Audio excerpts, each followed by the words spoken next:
कर्मों की गति बड़ी गहन है। गहनो कर्मणा गति, इसको समझना भी बड़ा मुश्किल है। और अवश्यमेव भोक्तव्यम कर्म फल शुभाशुभम, जो भी अच्छे और बुरे कर्म हम करते हैं उनको भोगना ही पड़ता है।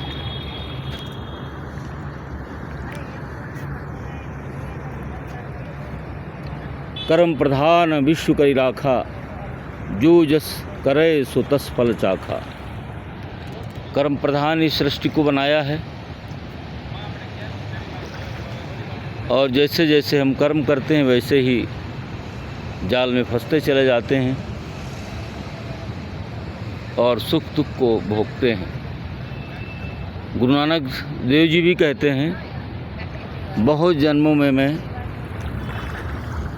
पशु रहा, बहुत जन्मों तक पक्षी के रूप में रहा, कीट पतंगों के रूप में रहा, बैल और ऊँट के रूप में बहुत दिनों रहा, लेकिन एक जन्म ऐसा आया जब मनुष्य का मिला और ये परमात्मा को पाने की बारी है।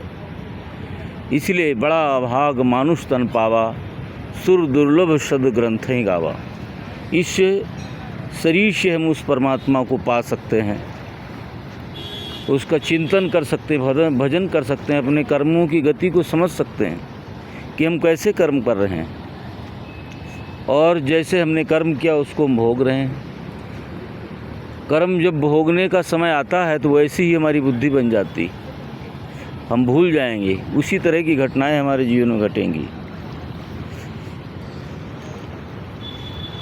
हानि लाभ के समय भी ऐसी बुद्धि हो जाती है। कौन जो कहते हैं, जाको प्रभु दारुण दुख दीना, ताकि मत पहले हर लीना। पहले ही उसकी बुद्धि हर ली जाती है, फिर दारुण दुख से बचने का उपाय भी उसको नहीं दिखता है उस समय। तो जैसा हम सोचते हैं वैसी हमारी मति बन जाती है। इससे उबरने का यत्न यही है कि आप ईश्वर की शरण में चलो, शिव की शरण में जाओ। श्री राम मैं सब जग जाने, करो प्रणाम मुझोर जुग पानी।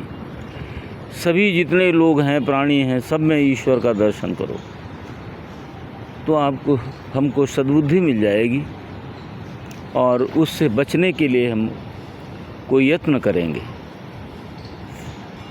जो दुख कष्ट आएंगे तो ज़रूर, क्योंकि हमने उतार चढ़ाव को इस जीवन में देखा है। संसार की तरफ जाने का मन नहीं करता, लेकिन प्रारब्धवश कभी कभी जाना भी पड़ता है।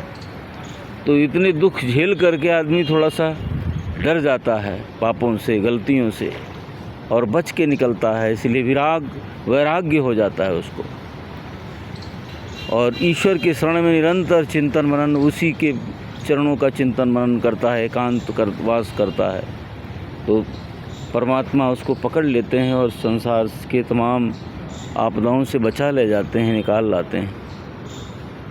आज ये गंगा किनारे आए हम, ये 1 नंबर घाट है और पानी का प्रवाह बड़ा प्रचंड है।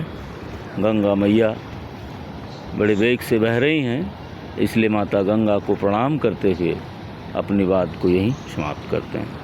सबको प्रणाम, शुभकामनाएं। ओम नमो नारायण।